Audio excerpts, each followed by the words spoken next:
سلام بچه ها، آراد خدایی هستم. از مجموعه وای کنکور بریم سراغ ادامه مرورنامه زیست شناسی. گفتار قلب. دستگاه گرچه مواد در انسان از قلب، رگ‌ها و خون تشکیل شده.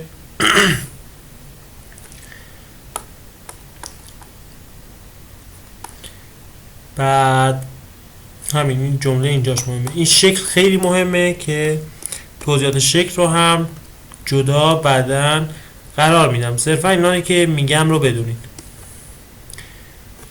اولا داخل قلب یک دیواره بین دوتا قلب خوب نگاه کنیم. بین دوتا بعد یه بطن راست داریم، یه دهلیز راست داریم، یه دهلیز چپ و یه بطن چپ. یه همچه حالت، یعنی شما به یه مربع تقسیمش کنی، فرض کن قلب یه مربع باشه، یه مستطیل بالا، کوچیکا دهلیزان و اینا هم بطنان، که بطن چپ فضاش کوچیکتر از بطن راسته، دهلیز چپ هم همچنین، اما قطر دیواره مایچه بیشتره در سمت چپ. ببینیم داستان چیه. بین دو بطن یک دیواره قرار داره. این دیواره از بالا نازک به تدریج ضخیم میشه و بعدش یک ضخامت ثابتی به خودش میگیره.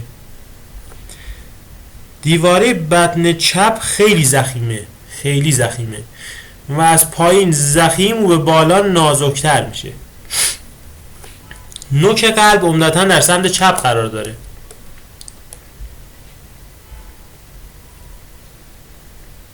اما بطن راست حفرهش خیلی بزرگه، حفره ضخامت، قطر حفره خیلی زیاده، اما دیواره باریکتریه نسبت به بطن چپ. دیواره باریکی نیست، باریکتره. از بالا ضخیمه، رو به پایین نازکتر میشه. اگر دقت کنید دهلیز ها چجوریه؟ دهلیز راست بالا دیواره نداره، طرفین دیواره داره که یک طرف یعنی سمت چپ ضخامت دیواره تقریبا یکسان، ولی سمت راست که به دیواره بطن راست هم میخوره از بالا نازکه و رو به پایین ضخیم میشه. در سمت چپ دهلیز چپ قطر دیواره تقریبا یکسانه. سمت چپ ما یک دریچه به اسم دریچه دولتی و در سمت راست یک دریچه به اسم دریچه صلتی داریم. اینا به یک سری طناب‌های وصلن به اسم طناب‌های ارتجاعی. طناب‌های ارتجاعی در سمت راست به 1 2 3 4 5 تا به قولی حالت دستجات پیوندی وصلن، به 5 تا برآمدگی داخل بطن وصلن.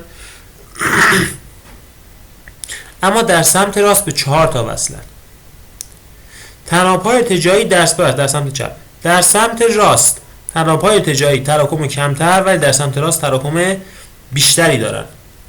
عموم دریچه‌های قلب در سمت چپ قرار داره، یعنی این وسط بدن باشه، این سمت چپ، این سمت راست. اینا دریچه‌های سینیه. این دریچه سینی سغرگ ششیه، این هم دریچه سینی سغرگ آورت. به دهلیز راست 3 تا سوراخ می‌بینیم. یه سوراخ از بالا مربوط به بزرگ سیاهرگ زبرین و یک سوراخ از پایین مربوط به بزرگ سیاهرگ زیرینه. یک سوراخ از کنار مربوط به سیاهرگ کرونریه که اینجا دیده نمیشه دقیق.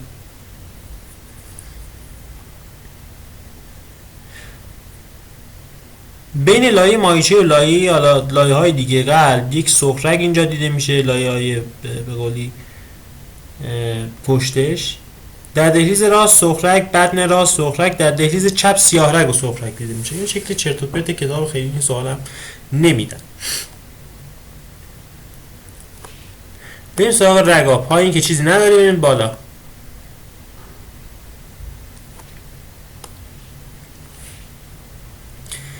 لایه آخر در دهلیز راست رو اگر نگاه کنید اینجا یک به قولی برگشتی میکنه، یعنی یک این شکلی جابجایی داره، رو به بالا حرکت میکنه. این حواستون باشه، یه حالت دور زده.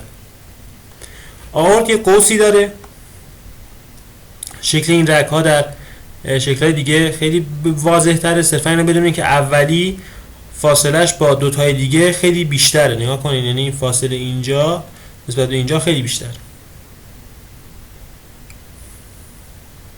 سغرگ ششی یک انشعاب به سمت راست و یک انشعاب به سمت چپ داره، چپ راست البته. سغرق ششی سمت چپ کوتاه‌تر از سغرق ششی سمت راسته. سغرق ششی سمت راست از پشت قوس آئورت، قسمت بالاروی آئورت عبور میکنه، میره از پشت سیاهرگ زبرین هم خارج میشه. آئورت از جلوی سیاهرگ زبرین بالاروش عبور میکنه. انشعاب به سمت چپ سغرق ششی از جلوی بخش پایین رو آئورت عبور میکنه. اینجا یک حالت تناب مانندی هست که تو شکل‌های دیگه میبینیم بین سغرق ششی و سغرق آئورت. سیاهرگ‌های ششی 4 عددن، خیلی کوچیکن و به دهلیز چپ میریزن. دو تا سمت چپ، دو تا سمت راست ریخته میشه که ما سمت راستی ها رو نمیبینیم چون سمت راستی ها پشت سغرق ششی هن.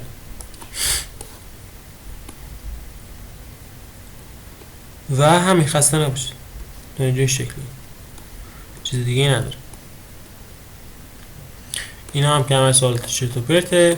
علت این که دیواره بدن چپ ضخیم تره به خاطر اینکه باید فشارش بیشتر باشه که خون رو به سراسر بدن بفرسته. تو گردش عمومی ما به فشار بیشتری نیاز داریم.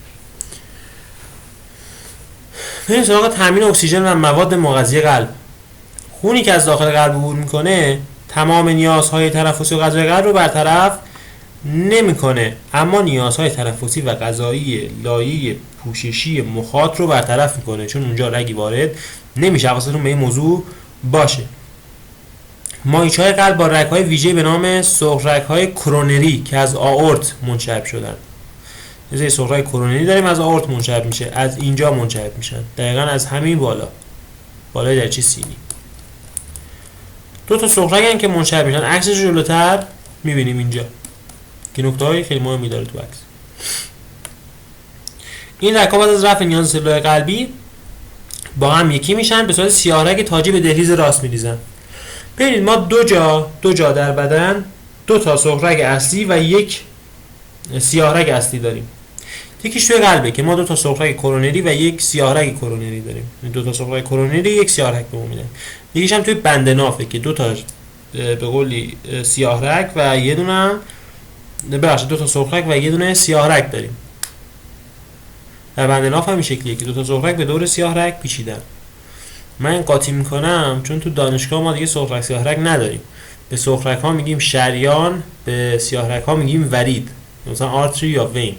این شکلی میگیم. اینه که من قاطی میکنم، ببخشید. بسته شدن این سغرق ها توسط لخته یا سقف شدن دیواره آنها تسلب شرايين. ببینید این سغرق ها توسط لخته میتونه بسته بشه، دیوارش ممکنه سقف بشه بسته بشه، توسط چربی هم میتونه بسته بشه. ما در فصل 2 دهم خوندیم که این چربی ها میتونن باعث انسداد رگ بشن. LDL Low Density Lipoprotein، LDL کمچگار، لیپوپروتئین کمچگار که باعث سکته قلبی بشه. در این حالت بخش از مایچه قلب اکسیژن نمیشه، سلولاش میمیرن. از این نکات این شکل خیلی مهمه. اینجا بهتون گفتم نگاه کنین.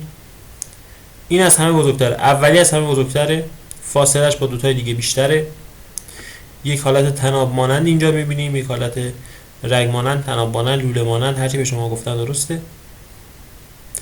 و 4 تا سیاهرگ های ششی، این هم که قشنگ مشخصه دیگه، سغرق ششیه.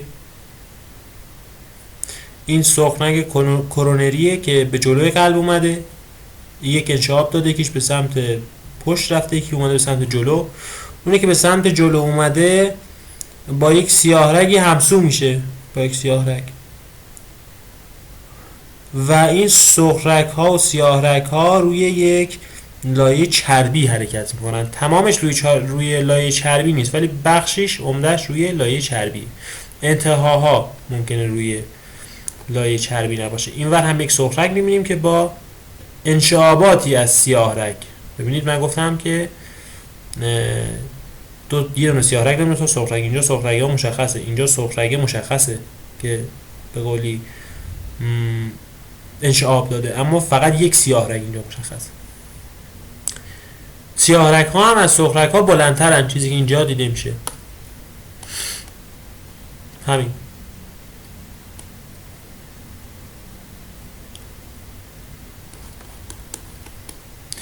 بریم سراغ دریچه‌های قلب. اول بریم اینجا شکل رو با هم دیگه بررسی کنیم، بعد بریم سراغ دریچه. بچه‌ها این شکلی خود عجیب غریب کشیده شده. این از بالا و به صورت اوریب اومدن کات زدن. یعنی چی؟ یعنی اینکه اینجا و اینجا پشت و جلو رو تشکیل میدن. یعنی اینجا ستون مهره ها و اینجا جناح قرار داره.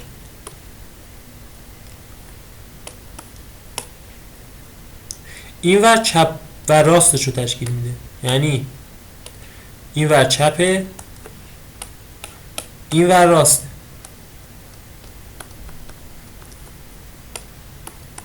و بالا و پایین همین بالاست و یکم پایین هم شد. پایین دیگه محور زدیه که شما با سخت میبینید بعد تصورش کنید. ممکنه بپرسید ما اینا رو از کجا تشخیص بدیم؟ من این شکل رو سر و ته کردم. کاری نداره. دریچه دولختی دریچه‌ایه. ببین اولا دریچه ها چین خوردگی های بافت پوششی هستند. چین خوردگی های لایه داخلی هستند.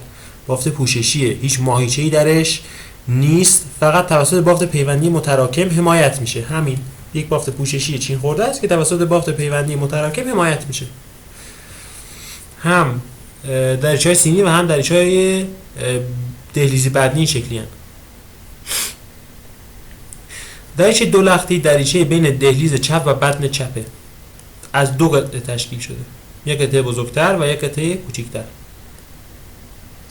یک قطعه مهدب که این باشه، یک قطعه مقعر که این باشه. این هم طناب‌های ارتجاعی که بهشون متصل. خب این سمت چپه، بین دهلیز چپ و بدن چپه دیگه، پس این قطعا سمت چپه. هر جا این دولختی رو دیدین سمت چپه. بقیه دریچه ها همه از سه قطعه تشکیل شدن و هر سه تا هم از سه قطعه مهدب تشکیل شدن. اگه دقت کنید هر چی قطعه دریچه بزرگتر باشه تنابع ارتجاعی بیشتری بهش وصل میشه. مربوط به دریچه سلختیه. دریچه سلختی این دریچه میترال دریچه دولختی ها، این دریچه دولختی دریچه میترال. دریچه سلختی یا سلتی از سه بخش تشکیل شده. یا حالت آرم بنزطوره. نمیدونم آرم بنز تا حالا دید یا نه، مثلا همین چیزی. حالا این آرم بنز خیلی بد کشیده شده، کلا این شکلی شبیه برج آزادی که مثلا از رو برو نگاه کنی، میدون آزادی رو که از رو برو نگاه کنی این شکلی.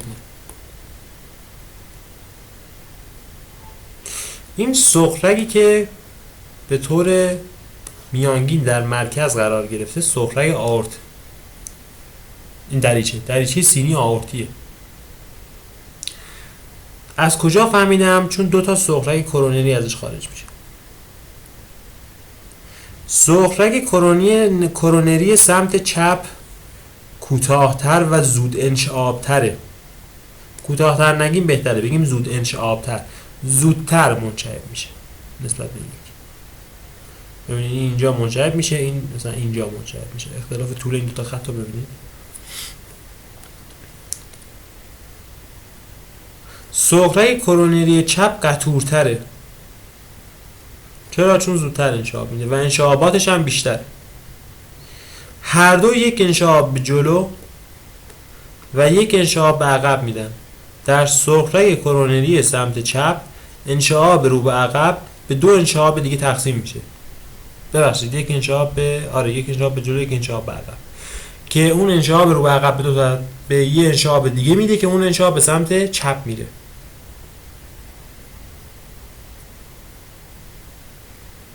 نزدیکترین دریچه به جناح دریچه سینی سغرگ ششی از همه هم کوچکتر.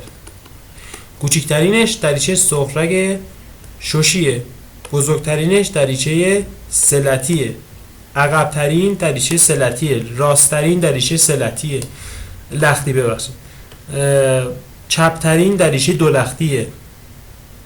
دقت کنید بالاترین دریچه آورت. بالاترین دریچه ما دریچه آورت.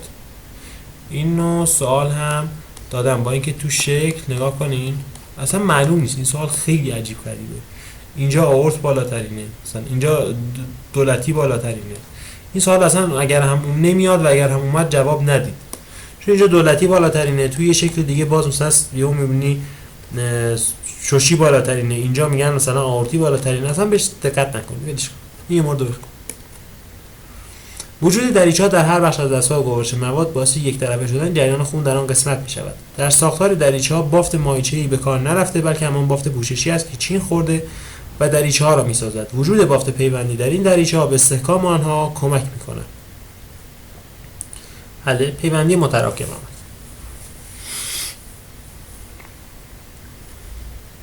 ساختار خاص دریچه‌ها و تفاوت فشار در دو طرف آنها باعث باز و بسته شدن دریچه‌ها می‌شود. بچه یک تفاوتی که بین دریچه و اسفنکتر یا همون به قولی بنداره هست، بین دریچه و بنداره عبور مواد دو طرف است. دریچه عبور مواد یک طرف است. بنداره ماهیچه‌ای و دریچه پوششیه. حواستون به این موضوع باشه. شباهتش هم اینه که هر دو در اثر عبور مواد باز میشن. هر دو ساختار پیوندی درشون وجود داره. پیوندی باعث استحکامش میشه که توی اسفنکتر هم داریم دیگه بالاخره پیوندی. بین دهلیز و بطن دریچه‌ای که در هنگام انقباض بطن از بازگشت خون به دهلیز جلوگیری می‌کند. دریچه بین دهلیز و بطن دریچه دو لختی، دریچه بین دهلیز و بطن راست هم دریچه سه لختی، دو لختی دهلیز و بطن چپ، سه لختی دهلیز و بطن راست. در ابتدای سرخرگ‌های خروجی از بطن‌ها دریچه‌های سینی قرار داره، از بازگشت خون به بطن‌ها جلوگیری می‌کنه. بریم سراغ صفحه بعدی. اما صداهای قلب. صداهای قلب رو نمیگم، همه رو با هم یه جا بگم چون خیلی مهمه.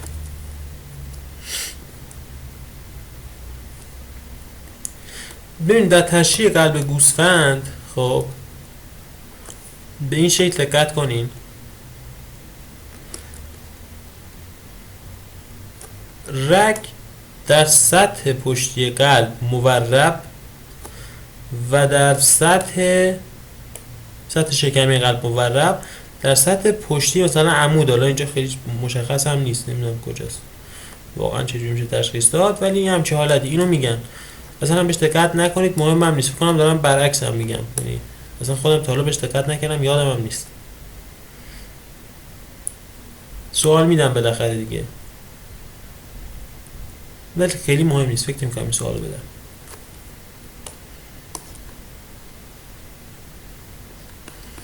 صرفا جای دریچه ها هم بدونید به یک سری سوالایی که تو کتابا میدم ممکنه مثلا بهتون کمک کنه. مثلا میگه که از زند زبرین رو پاره کنیم، از اونجا وارد چی میشیم؟ مثلا دهلیز. بعد از دهلیز میتونیم دریچه سلختی رو ببینیم، بعد از دریچه سلختی میتونیم بطن راست رو ببینیم، بعد از چیزایی که داخل بطن راست هست. از شوشی میتونیم مثلا مستقیم به بطن وارد بشیم، از آورت میتونیم مستقیم به بطن چپ وارد بشیم، از دو لختی مثل سه لختی منتها مربوط به چپه. این شکلیه.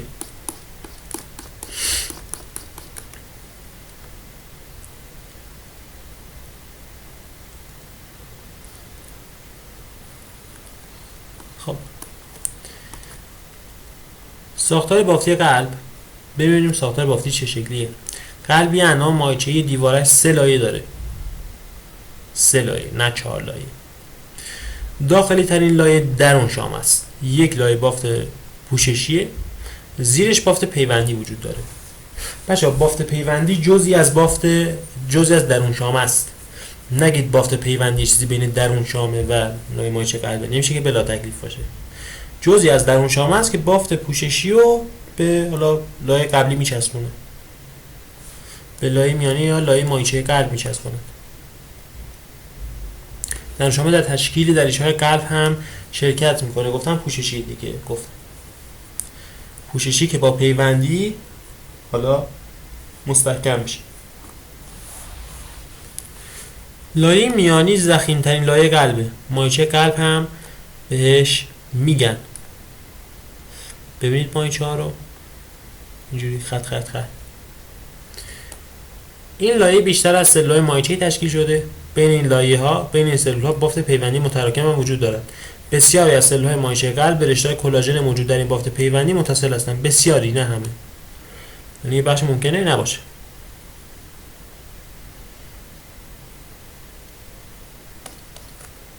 بافت پیوندی متراکم استحکام دریچه‌ها میشه. استحکام دریچه‌ها دیدین گفتم بافت پیوندی متراکمه از اینجا هم هست. هم از اینجاست هم از اینجا، یعنی فرقی نمیکنه. این بافت پیوندی که اینجاست بیشتر از برای اتصال و چسبیدن به لایه مایچه‌ای، اما استحکام بیشتر از اینجا میاد، یعنی بافت پیوندی متراکم. بیرون ترین لایه دیوار قلب برون شام است، لایه آخر. این لایه روی خود برمیگرده پیراشامه رو به وجود میآورد. پیراشامه لایه چهارم نیست، لایه آخر پیراشامه نیست، لایه آخر برون شام است. پیراشامه از همون برگشت برون شام است، اسمش رو عوض کردن. یه دور رو خودش برمیگرده اسم میدن. مثلا اون مثلا یه پتو رو خود بزنی، بعد به قولی حالا ما بهش میگیم دوتاش کنی، یعنی از وسط تاش کنی بعد رو خود بندازی، فرقی نمیکنه، همون دیگه، یه پتو. برون شام و پیراشام از بافت پوششی سنگ‌فرشی بافت پیوندی متراکم تشکیل شده. بین برون شام و پیراشام فضای وجود داره با مایع پر شده، مثل مایع جمع بود اونجا. این مایع ضمن محافظت از قلب به حرکت روان آن کمک میکنه. اما ساختار مایچه قلب.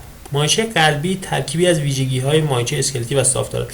ببینید این شکل ممکنه به نکاتش گیر بدیم ولی خیلی مهم نیست. یعنی بگین که برون شامه از پیراشامه قطورتره. بعد با خودم میگین چجوری، میگین لایر خودش برنگشته. خب سلول دیگه ممکنه مثلا تکثیر بشه، چه میدونم هزار اتفاق براش بیفته، ترشح بیشتری داشته باشه. خب حتما این خاصیتی داشته که رو خودش برگشته، یعنی همینجوری الکی که نیست. بعد یک مایعی بین اینها وجود داره، این فضای خالی رو که اینجا میبینین بافت مایچه‌ایه. در اون شامه هم که خیلی چین خورده است، چین خوردگی خیلی زیادی داره. همانند مایچه اسکلتی داره ظاهر مخطط، همانند سلول مایچه به صورت غیر ارادی منقبض میشه.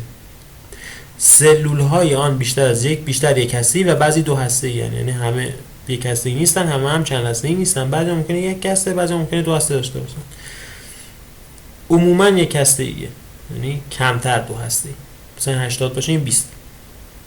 یکی از ویژگی‌های جدید سلول‌های مایچه قلب ارتباط آنها از طریق صفحات بینابینی یا در هم فرو رفته است. بچه صفحات بینابینی مرز دو تا سلول رو مشخص میکنه، ولی اینجا باید یه هسته داشته باشه، نمیدونم چرا نداره. خب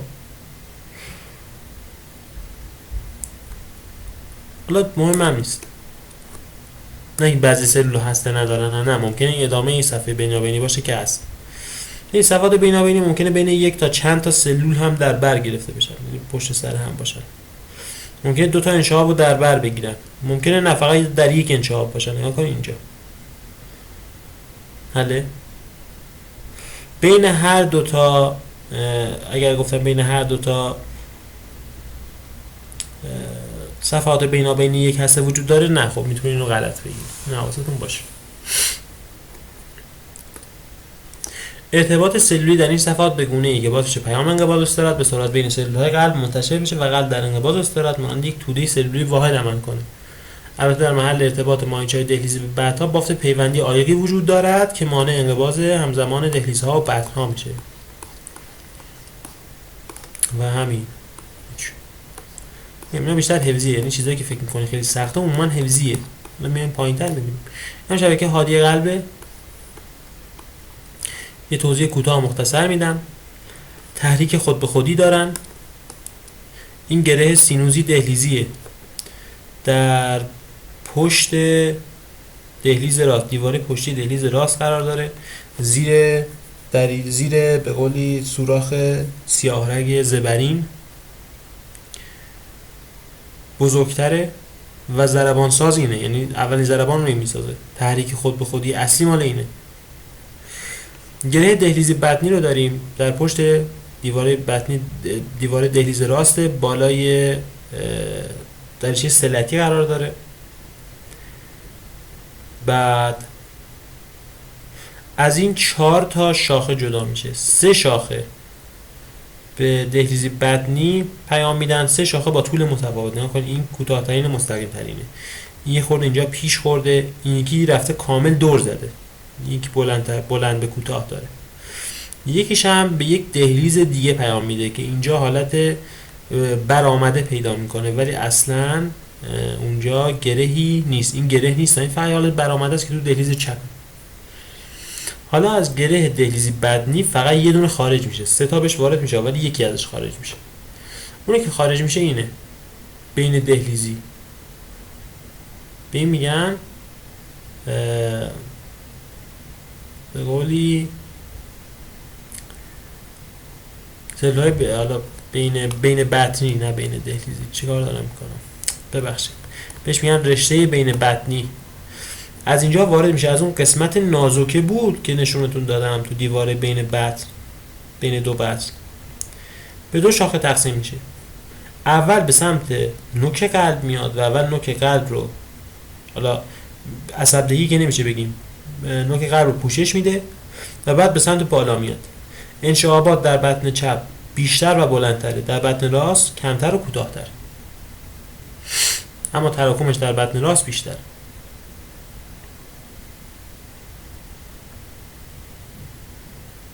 الان با خودتون نگین اینجا جا 2 تاست اینجا جا 3 تاست، مگه تو نگفتی 5 تاست؟ نه، این برش خورده، این از وسط برش خورده، این 2 تاش هر کدوم از هر کدومش 2 تاش معلوم نیست دیگه. الان اینجا بالاترین دریچه دو لختیه، یعنی اصلا نیست عجیبی، هر جای چیز میگه.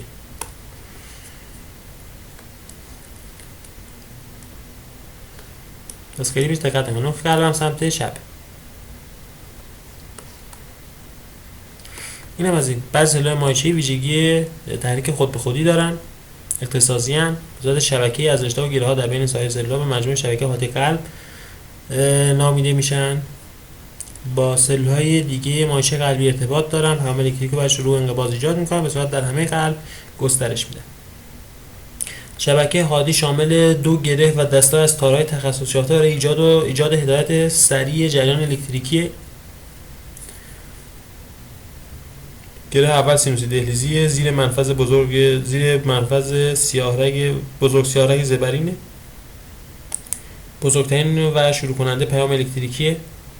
همین بهش پیشاهنگ یا ضربان ساز میگن. گره دوم دهلیزی بدنیه، در دیواره پشتی دهلیز راسته و در عقب دریچه 3 لختیه. ارتباط بین این 2 گره از طریق رشته شبکه هادی انجام میشه که جریان الکتریکی ایجاد شده در گره پیشاهنگ رو به گره دوم منتقل میکنه. پس از گره دهلیزی بدنی رشته از بافت هادی در دیواره بین 2 بطن وجود دارن، به 2 مسیر راست و چپ تقسیم میشه که دیدیم. جریان الکتریکی در بطن پخش میکنه، در نتیجه پیام الکتریکی به سلول‌های مایچه قلبی منتقل و بعد به طور همزمان منقبض میشه. هیچ توضیح خاصی هم نداشت، برگشت همه حفظی بود، همون چیزایی بود که بهتون گفتم. اما چرخه ضربان قلب، بذارید من رو این شکل براتون توضیح بدم. ببینید چرخه ضربان قلب این شکلی که میبینید اینجا نوشته چی؟ سلول مایچه قلبی در هنگام چرخه ضربان قلب فعالیت الکتریکی نشون میدن که بهتون گفتم فعالیت الکتریکی از کجا میاد، از اون گره ها و رشته ها میومد. جریان الکتریکی حاصل از قلب رو میتوان در سطح پوست به صورت نوار ثبت کرد. این نواریه که اینجا داریم میبینید. این نوار رو خوب نگاه کنید که یعنی کار ما با این تکمیله، یعنی عمده سوالاتی که از اینجا میاد از اینه. یه سری از کتاب‌ها یه سری سوالات مزخرف میدن که این سوالات مزخرف قشنگ از نوار قلبیه که توی آناتومی گره دیده میشه، نه توی آناتومی واقعی. یعنی یک سری نمودارهای دیگه هست که حالا من اونا هم توضیح میدم، ممکنه تو کنکور هم بیاد چون بیشتر استدلالیه، یعنی اصلا چیز خاصی نیست. ببینید بچه‌ها، نمودار از 3 بخش P، QRS و T تشکیل شده. خب هر کدومش نماد یک چیزیه. تمام چرخه قلب از P شروع میشه، یعنی ابتدای چرخه قلب اینجاست. خب البته ابتدای چرخه قلب اینجا نیست، بذارین طبق چیزی که کتاب درس توضیح داده بود. ابتدای چرخه قلب از استراحت عمومی شروع میشه، یعنی مثلا اینجا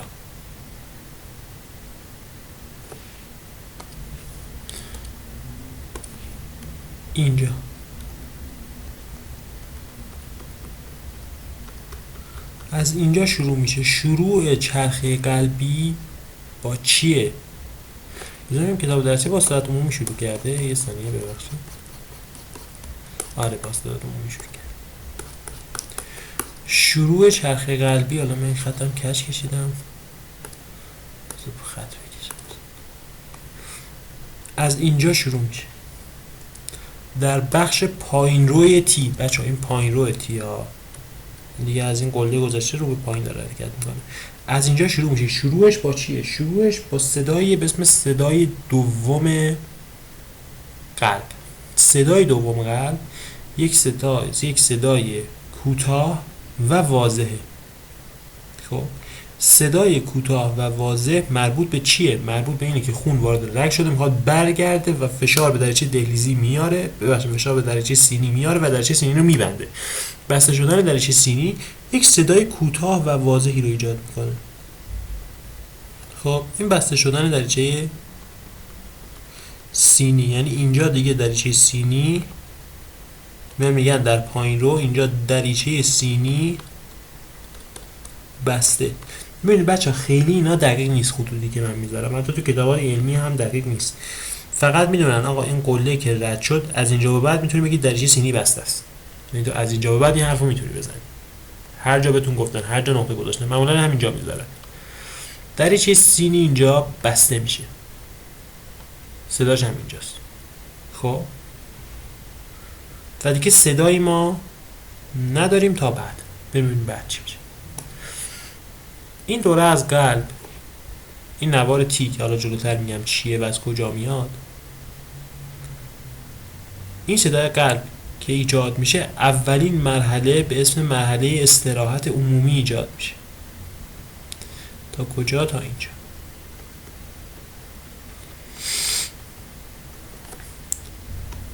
استراحت عمومی 0.4 ثانیه است. هم بطن در حالت استراحته و هم دهلیز در حالت استراحته. خب این چه مفهومی داره؟ هم بطن هم دهلیز. نکته اولش اینه که در استراحت عمومی دریچه های دهلیزی بطنی باز هست. خون از سیاه رگ وارد دهلیز میشه و از دهلیز هم به بطن میریزه. یعنی اینجا در بطن خون وجود داره. خب مورد دومش اینه که اینجا بطن داره پر میشه، یعنی بخش از پر شدن بطنه. مورد دومش اینه که در استراحت عمومی دریچه های سینی هم که گفتم بستن و همه ماهیچه های قلبی در استراحت. حله؟ خب مرحله بعدی مرحله‌ایه که حالا میخواد چرخه قلبی شروع بشه، که چرخه قلبی ادامه پیدا کنه، خون بیشتری وارد بطن بشه. خون وارد بطن میشه، الان دیگه میخواد بیشتر بشه. من اینو میام اینور توضیح میدم که راحت تر نوشته بشه. در دوره استراحت عمومی گره سینوسی ضربان رو ایجاد میکنه. اون ضربان نه، منظورم اینه که فعالیت الکتریکیش رو شروع میکنه. یک پالس، یک جریان الکتریکی رو میفرسته به داخل قلب، به داخل اون شبکه هادی. این شبکه هادی اون رو پخش میکنن اول از همه در داخل دهلیزها، یعنی اول از همه در داخل دهلیز پخش میشه. خب این فعالیت الکتریکی، این فعالیت الکتریکی که به اوج خودش رسید، یعنی به اینجا رسید در مرحله بالا رو، یعنی یکم قبلتر، زمانی که تو رشته ها پخش شد، حالا وارد ماهیچه ها میشه و ماهیچه های دهلیزی منقبض میشن. در اینجا ما بهش میگیم که از اینجا تا اینجا طول میکشه تا آر.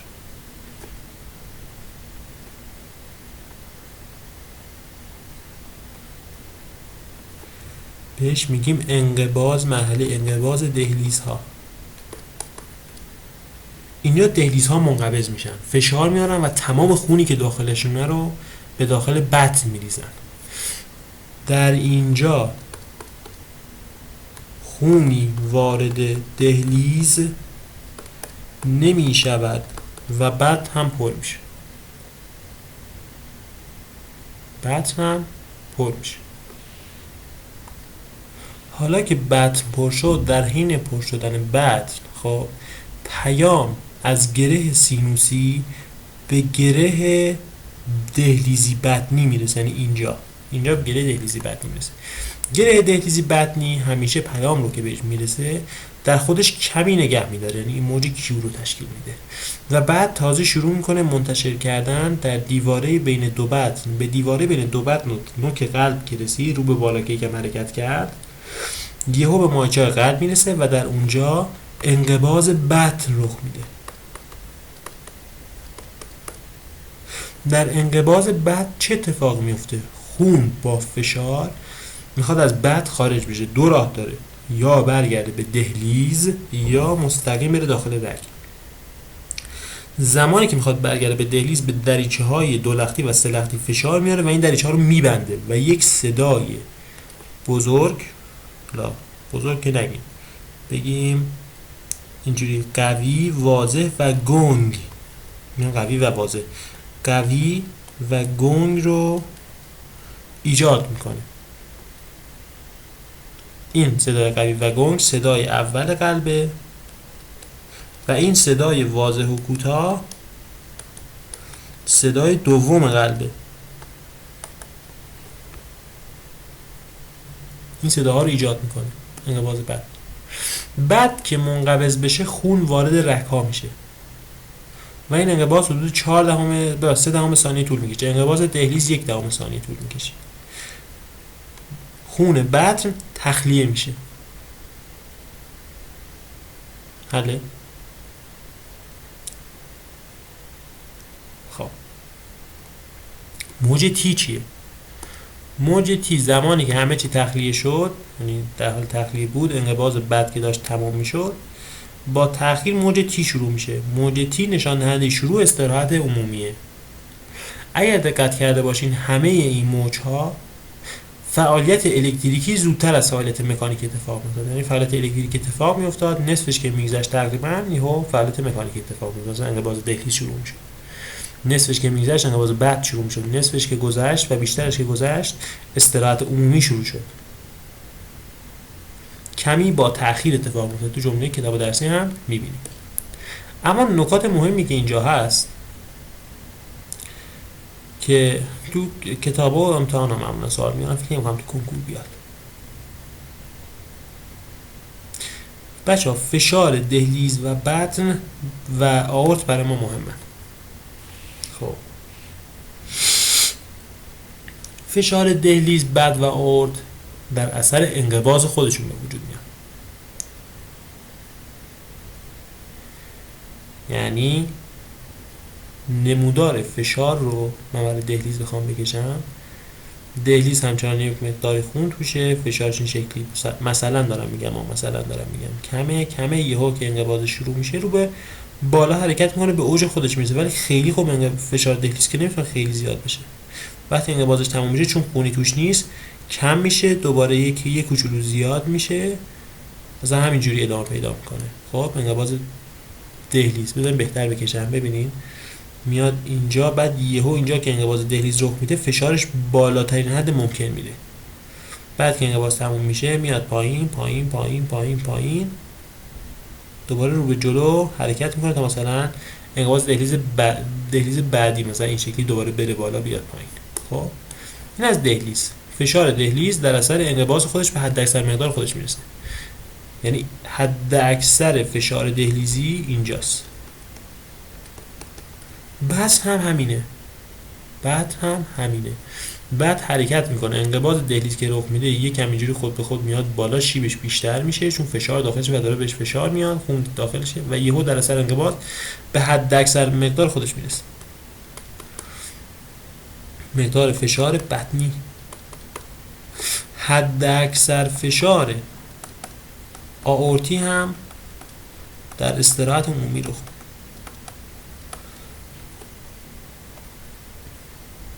نکته مهم، دریچه دهلیزی بطنی همینجا بسته میشه، یعنی بسته شدن دریچه های دهلیزی بطنی، دولختی و سلختی. این نمودار به قول نوار قلب بود و همه چیز هم توش بود دیگه، یعنی از چرخه قلب و صداها و فقط یک موردی هست، برونده قلب. اولا که حجم خونی که در هر انقباض از یک بطن خارج بشه وارد سوخت رگ بشه حجم ضربه‌ایه. خب این حجم ضربه‌ای در تعداد ضربان قلب در دقیقه ضرب بشه برونده قلب به دست میاد. برونده قلب متناسب با سطح فعالیت بدن تغییر میکنه. عواملی مانند سوخت و ساز پایه بدن، سن و اندازه بدن در آن موثرن. میانگین برونده قلبی در بزرگسالان در حد استراحت حدود 5 لیتر در دقیقه است. میزان فعالیت هم بستگی داره، به سن و جنس هم مسلماً بستگی داشت.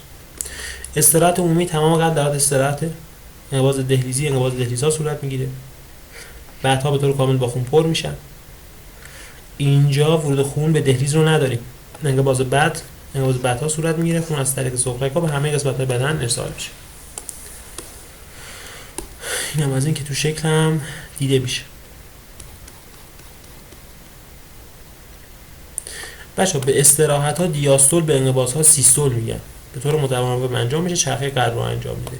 یعنی ما یک دیاستول عمومی داریم، یک سیستول دهلیزی، یک سیستول بطنی داریم. این شریکای هادی بود که گفتم. صداها هم که مشخص، هیچ چیز خاصی توش نبود. صدای دوم واضح و کوتاه‌تر اسمش تاکه. صدای اول قوی و گنگ و طولانی‌تره بهش میگن پوم. با گوشی پزشکی به سمت جبهه قفسه سینه کسی، گوشی پزشکی روی قفسه سینه یا گوش خودتون سمت چپ قفسه سینه فرد. گوشی پزشکی هم بعد سمت حالا چپ و اینا بذاری، ولی خب گفته دیگه.